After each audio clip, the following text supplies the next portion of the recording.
வணக்கம் மக்களே. ஹார்ட் அட்டாக்குன்றது என்ன அப்படின்றத பற்றி இன்றைக்கி பார்க்கலாம். முதல்ல ஹார்ட் அட்டாக்கு வராமல் இருக்கிறதுக்கு என்ன பண்ணுன்றதை பார்க்கலாம். அப்புறம் ஹார்ட்டு எப்படி இருக்குது, எங்கே இருக்குது, என்ன பண்ணுது, அந்த விஷயத்தெல்லாம் பார்க்கலாம். ஹார்ட்டு மனித உடலுக்கு எவ்வளோ முக்கியன்றதையும் பார்க்கலாம். அதுக்கப்புறம் ஒரு சின்ன ஸ்டோரியோடு முடிச்சிக்கலாம். வாங்க வீடியோக்குள்ளே போகலாம். ஹார்ட் அட்டாக் வராமல் இருக்க ஒரு சில விஷயத்தை பண்ணக்கூடாது. அதாவது ஃபேட்டி ஆசிட், அதாவது ஃபேட் அதிகமாக இருக்கிற பொருளை சாப்பிடக்கூடாது. அதாவது சிக்கன் சாப்பிடக்கூடாது, கொழுப்பு அதிகமாக இருக்கிற பொருட்களை எடுத்துக்கக்கூடாது. இதுதான் முக்கியமான விஷயம். அப்புறம் பார்த்தீங்கன்னா சோடியம், அதாவது உப்பு அதிகமாக இருக்கிற பொருட்களையும் எடுத்துக்கிறது கொஞ்சம் குறைச்சிக்கணும். சாக்லேட் அதிகமாக எடுத்துக்கிறதையும் கொஞ்சம் தவிர்க்க வேண்டும். சரிப்பா, இதெல்லாம் சாப்பிடாமல் இருந்தால் சரியாயிடுமா, இல்லை ஹார்ட் அட்டாக் எனக்கு வராதா அப்படின்னு கேட்டிங்கனாக்கா, வரணும்னு இருந்தால் வந்து தான் தீரும். அதை வராமல் தடுத்துக்கிறதுக்கு தான் நம்ம வழியை தேடிக்கணுமே தவிர, அது எனக்கு வந்துருமானே நினச்சி அதிலே வாழ்ந்துடக்கூடாது. இதெல்லாம் சாப்பிடக்கூடாதுன்னா என்ன தான் சாப்பிட்றதுன்னு கேட்டிங்கனாக்கா, கீரை வகைகளை சாப்பிடுங்க. அப்புறம் பார்த்தீங்கன்னாக்கா ப்ரோட்டீன்ஸ் அதிகமாக எடுத்துங்க. ப்ரோட்டீன்ஸ் இதில் இருக்குது, மில்கில் இருக்குது, முட்டையில் இருக்குது. இதெல்லாம் நல்லா சாப்பிட்லாம். என்ன தான் சாப்பிட்டாலுமே நம்ம ஃபிசிக்கலாக, அதாவது உடல் ரீதியாக கொஞ்சம் எக்ஸசைஸோ இல்லை நடக்கிறதோ, வாக்கிங்கோ, ஜாகிங்கோ, உடல் வேர்க்கிறவருக்கு ஏதாவது ஒரு விஷயத்த பண்ணுங்க, தினமும் பண்ணுங்க. இதை பண்ணாலே போதுமானது.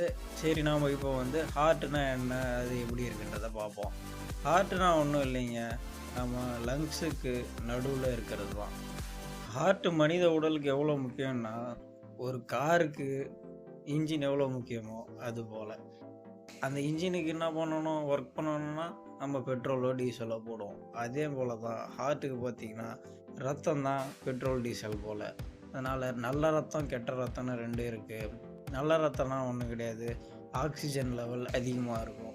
கெட்ட ரத்தம்னா ஆக்சிஜன் லெவல் கம்மியாக இருக்கும்.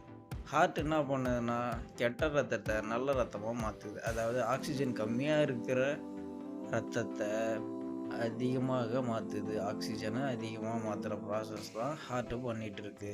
அதை எப்படி பண்ணிகிட்ருக்குன்னா, நம்ம சுவாசிக்கிற காற்றுல இருந்து ஆக்சிஜனை எடுத்து கெட்ட ரத்தம், அதாவது ஆக்சிஜன் கம்மியாக இருக்கிற ரத்தத்தில் வழியாக போய் அதை முதல்ல ஹார்ட்டு உள்ளே போய் பம்ப் பண்ணி ஆக்சிஜன் அதிகமாக்கி நல்ல ரத்தமாக ஹார்ட்லேருந்து வெளில வருது.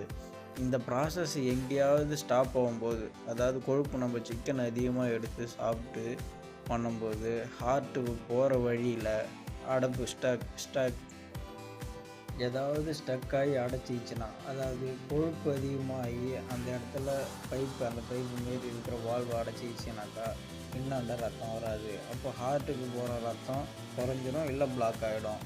அந்தமாரி ஆயிடுச்சுன்னா ஹார்ட் ஃபங்க்ஷன் ஆகாது, சரி வந்துடும். ஒரு வண்டிக்கு எப்படி இன்ஜினுக்கு, ஹார்ட்டுனா இன்ஜின் ஞாபகம் வச்சிங்க, ஒரு இன்ஜினுக்கு பெட்ரோல் போயின்னு இருந்தால் தான் வண்டி போயின்னு இருக்கும். அது ஸ்டாப் ஆகிடுச்சுன்னா வண்டியும் ஸ்டாப் ஆகிடும். அதே போல் தான் ஹார்ட்டுக்கு ப்ளட்டு போயிட்டே இருக்கணும். அதாவது கெட்ட ரத்தம் போயின்னே இருந்து நல்ல ரத்தமாக மாறணும். இப்படி மாறாமல் நின்றுச்சுன்னா ஹியூமனு டெத் ஆகிடுவாங்க, இல்லைனா ஹார்ட் ஃபெயில் ஆகிடுச்சுன்னு அது அப்படி கூட சொல்லி. அந்த மாதிரி அடைச்சினதுக்கப்புறம் என்ன பண்ணுவாங்கன்னா ஃபஸ்ட் எய்டு கொடுப்பாங்க, சிபிஆர் பண்ணுவாங்க. அதாவது நம்ம செஸ்ட்டு மேலே வச்சு அழுத்துவாங்க, அதிக தடவை ப்ரெஸ் பண்ணிவிட்டு ஆக்சிஜனை வாய் வழியாக கொடுத்து நமக்கு ஃபஸ்ட் எய்டு கொடுத்து ஒரு சில பேரெல்லாம் நிறையா பேரையே காப்பாற்றிருக்காங்க. அந்தமாரியும் பண்ணுவாங்க. சரி, நம்ம இப்போ ஒரு சின்ன கதைக்கு வருவோம். என்ன கதைனா ஒன்றும் கிடையாதுங்க. இப்போ ஒருத்தவருக்கு ஆக்சிடெண்ட் ஆகி பிளட்டு லாஸ் ஆகிட்டு இருக்குது. அதாவது பிளட்டு போயிட்டுருக்குன்னு வச்சுக்கிங்க.